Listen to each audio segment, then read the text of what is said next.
حفاظ کرام، سامعین حضرات، السلام علیکم ورحمۃ اللہ تعالی وبرکاتہ۔ الحمد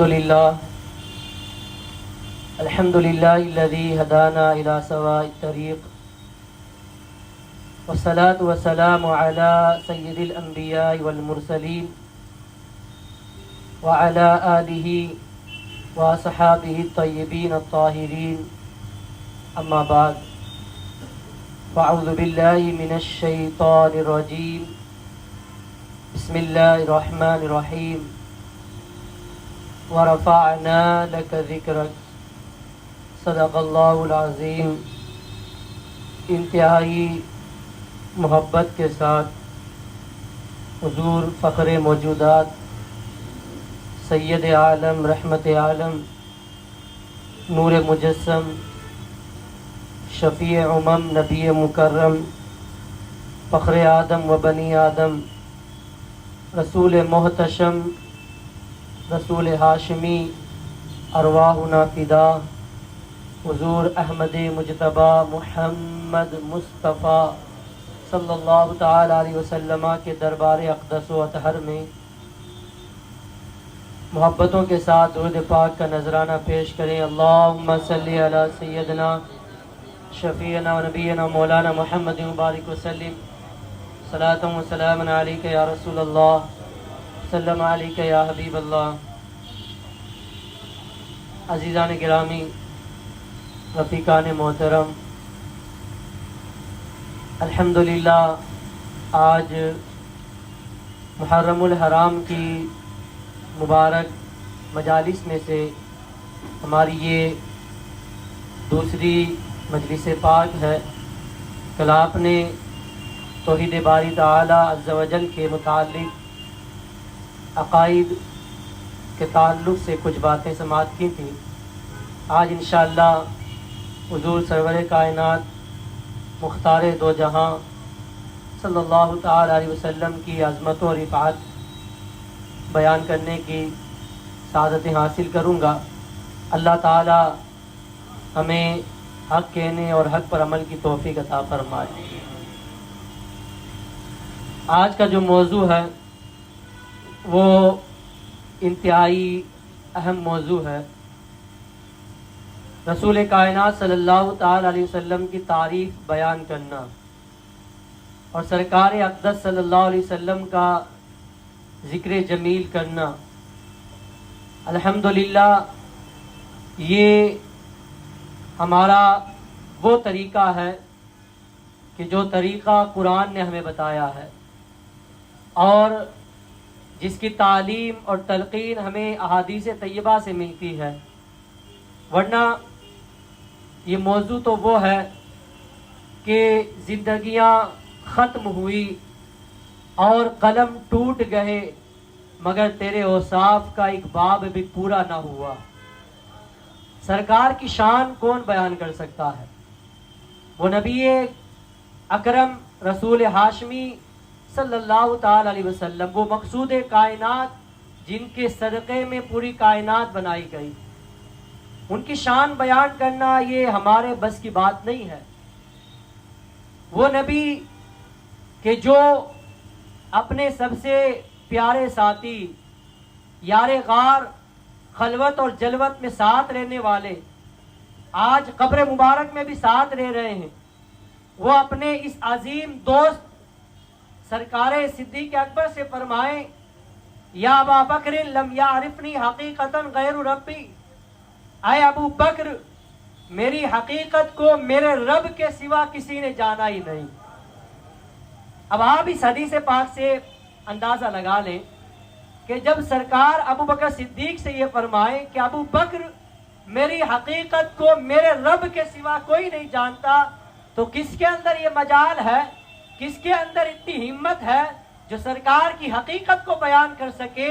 ہم حقیقت کو بیان کرنے کے لیے نہیں بیٹھے ہیں، بلکہ ہم سرکار دو عالم صلی اللہ تعالی علیہ وسلم کی تعریف اس لیے بیان کرتے ہیں، سرکار کی نعت اس لیے پڑھتے ہیں، سرکار کا ذکر اس لیے کرتے ہیں تاکہ میرے آقا صلی اللہ علیہ وسلم کی تعریف کرنے والوں میں ہمارا بھی نام لکھ دیا جائے.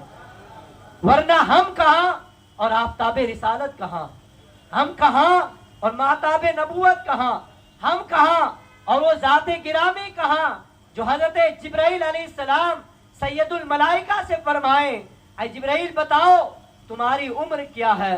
جبریل عرض کرتے ہیں یا رسول اللہ میری عمر کا مجھے پتا نہیں، لیکن میں اتنا جانتا ہوں کہ ساقِ عرش پر ایک ستارہ 70,000 سال کے بعد ایک مرتبہ چمکا کرتا تھا.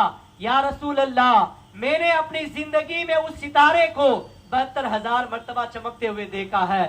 میرے آقا فرماتے ہیں وَعِزَّةُ رَبِّي عَلَى ذَلِكَ الْكَوْكَبِ جبرائیل سن لو وہ ستارہ کوئی اور نہیں تھا، میرے رب کی عزت کی قسم وہ ستارہ میں ہی تھا. اب آپ اندازہ لگا لیں جس کی حقیقت کو جبرائیل سید الملائکہ ہو کر نہ جان سکیں، جس کی حقیقت کو صدیق اکبر افضل البشر بعد الانبیاء ہو کر نہ جان سکے، ان کی حقیقت کو ہم کیا جانیں گے، ان کی حقیقت کو ہم کیا بیان کریں گے. اور اس حدیث پاک میں ایک پوائنٹ کی بات ہے، ایک نقطہ ہے. سرکار کسی اور صحابی کو مخاطب کر کے فرما سکتے تھے، مولا علی بھی تھے، عثمان بھی تھے، عمر فاروق بھی تھے، خالد بن ولید بھی تھے، ابو ہریرہ بھی تھے، ابو طلحہ بھی تھے، ابو عبیدہ بن جراح بھی تھے، عبد الرحمن ابن عوف بھی تھے، بڑے بڑے اجلہ صحابہ کرام موجود تھے. میرے آقا کسی اور سے فرما سکتے تھے، لیکن سرکار نے یہ فرمان صرف سیدنا ابو بکر صدیق سے کیوں فرمایا؟ کیونکہ میرے آقا صلی اللہ تعالی علیہ وسلم اس مسئلے کو واضح فرمانا چاہتے ہیں کہ لوگ یہ جان لیں کہ جب ابو بکر نہ جان سکا تو کوئی نہیں جان سکے گا. ابو بکر تمام صحابہ میں سب سے افضل ہے. اگر سرکار ابو ہریرہ سے فرماتے، مولا علی سے فرماتے، عثمان و عمر سے فرماتے، ہو سکتا تھا کوئی یہ اعتراض کرتے یا کسی کے ذہن میں یہ بات آ جائے کہ شاید ابو بکر نے پہچان لیا ہوگا کیونکہ ابو بکر افضل ہیں. تو میرے آقا صلی اللہ علیہ وسلم نے یہ معاملہ ہی ختم کر دیا. ابو بکر سے فرما دیا کہ تم میری حقیقت کو نہیں جان سکتے، میری حقیقت کو میرے رب کے سوا کوئی نہیں جان سکتا. پتا چلا کہ جب ابو بکر نہ جان سکے تو مولا علی بھی نہیں پہچان سکیں گے، جب ابو بکر نہ جان سکے تو عثمان بھی نہیں جان سکے، جب ابو بکر نہ پہچان سکے تو فاروق اعظم بھی نہیں پہچان سکے. یہ میرے آقا کی ذات گرامی ہے. آج ہم تعریف کرتے ہیں، سرکار کے ذکر کی مجالس منعقد کرتے ہیں، سرکار کی سیرت طیبہ بیان کرتے ہیں، سرکار علیہ الصلوۃ والسلام کا میلاد مناتے ہیں، تو ہرگز کوئی یہ نہ سمجھے کہ ہم سرکار کی حقیقت کو بیان کر رہے ہیں. کسی کے اندر یہ مجال نہیں ہے کہ وہ سرکار کی حقیقت کو بیان کریں.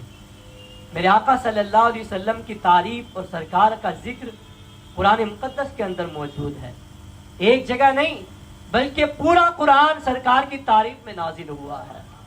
وَرَفَعْنَا لَكَ ذِكْرَكَ اس طرح سے اِنَّا أَعْطَيْنَاكَ الْكَوْثَرَ، کبھی یاسین، کبھی مزمل، کبھی مدثر. قرآن پاک میں بے شمار جگہوں پر سرکار علیہ الصلوۃ والسلام کی شان کریمانہ بیان کی گئی ہے، سرکار کا ذکر کیا گیا ہے. تو کوئی یہ نہ سمجھے کہ ہم حقیقت کو بیان کریں. حقیقت کو بیان کرنا یہ کسی کے بس کی بات نہیں ہے، کوئی بیان نہیں کر سکتا. ہاں ہم اعلیٰ حضرت امام اہل سنت کی زبانی اتنا بیان کر کے اپنی باتوں کو ختم کر سکتے ہیں. امام عشق و محبت رضی اللہ تعالیٰ عنہ زندگی سرکار کی تعریف بیان کی ہے، پوری زندگی سرکار علیہ الصلوۃ والسلام کی ثنا بیان کی ہے. کتابوں کے اندر، فتاوا کے اندر، تحاریر کے اندر، تقاریر کے اندر، ہر جگہ امام اہل سنت نے الگ الگ جگہوں پر سرکار علیہ الصلوۃ والسلام کی شان بیان کی. اور میرے امام کی تو وہ ذات گرامی ہے کہ پوری زندگی اعلیٰ حضرت کی محبت رسول اور عشق رسول میں ڈوبی ہوئی تھی. سرکار ہر وقت، اعلیٰ حضرت امام اہل سنت ہر وقت سرکار کے عشق میں پناہ رہتے تھے، سرکار کی محبت میں ڈوبے رہتے تھے. مگر تعریف بیان کر کے، فتاوے لکھ کر، کتابیں لکھ کر اعلیٰ حضرت جیسے عظیم مجدد نے بھی جب سرکار کی تعریف بیان کی تو فرمایا، یوں عرض کیا سرکار کی بارگاہ میں، سرور کہوں کہ مالک و مولا کہوں تجھے، سرور کہوں کہ مالک و مولا کہوں تجھے،